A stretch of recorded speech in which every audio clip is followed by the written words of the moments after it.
This is probably the easiest cash you can get. Refinancing.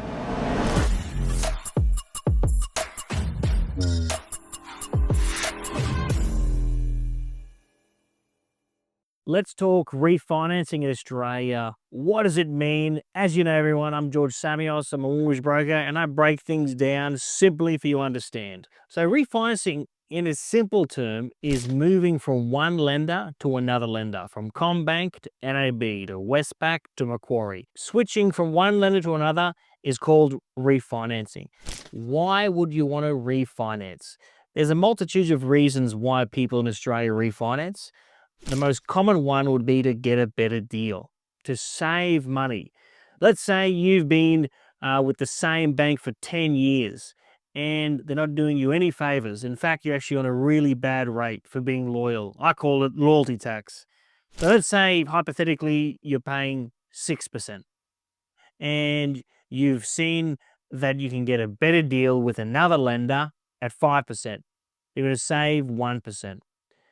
So if your loan is hypothetically $800,000, to work out how much you'd save, you simply go $800,000 times 1% equals $8,000 a year in interest you'd save by refinancing.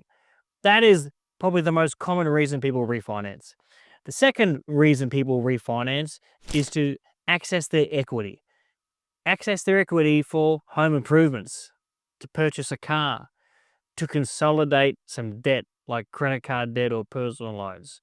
So to work out how much equity people have got, it's simply the value of their house times 0.8, which is 80%, which is the magic number, which, for example, on $1 million house times 0.8 is 800,000 minus your current loan, call it 500,000, equals 300 grand usable equity. So people would refinance to get some equity to pay out a credit card debt or a car loan. A mixture of both, one and two, get a better deal and do a kitchen renovation or a carport.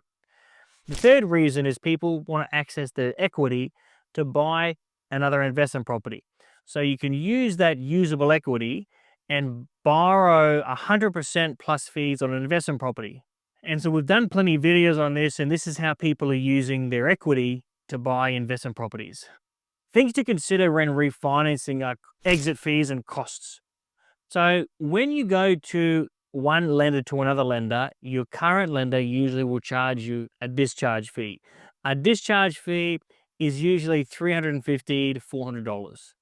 Also, there's some government fees applicable. So the transfer fees are approximately $400 depending on the state you're watching this video. And what they actually do is they transfer your title from your current lender to the new lender. So for example, if you're with ANZ, to take off ANZ and you move to NAB to put on NAB, the government charges approximately $400. And then when you go to the new lender, there's a couple of setup costs. Usually an application fee, or almost definitely always a settlement fee. So anywhere from $200 to $600 of get-in fees. So when you are refinancing, make sure your broker shows you my exit costs from my current lender and the setup costs from the new lender, so you know the full cost on the whole refinance. And does that cost outweigh all the savings that I'm going to get? You need to toss up the pros and cons. Another thing that you've got to look at when you refinance is, let's say that you have 25 years left to run on your current loan.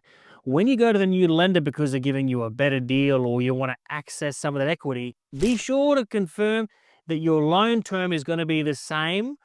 If they are going to re-extend it over 30 years, that you're aware of that. Because if you do refinance every 3 or so years, and you keep extending your loan term over 30 years, over 30 years, over 30 years, I don't need to tell you that it's going to take a very long time to pay off your mortgage. You want to try and refinance and keep the loan term the same. Another thing that I see a lot of Aussies get caught up in is they continue to refinance and increase their loan. Refinance, increase, refinance, increase. Please, if you're watching this, don't get caught in that. Of course, property prices seem to keep going up and people do keep getting equity. But don't use the equity to continue paying out credit card debt, paying out car loans, paying out consumer debt, we call it. Every time you refinance, you'll end up with higher mortgages and you'll be in debt forever. What I do think is fine though is when people refinance and they increase to, of course, do improvements to their house, which actually adds more value to the property, which makes sense. So there you have it, everyone. That's refinance broken down. Pros, cons, why people do it, things to look out for. As always, if you like what you see, please hit that subscribe button. And if you're new to the channel, welcome. And if you want to work with Matt, please reach out. We'd love to work with you. Thank you.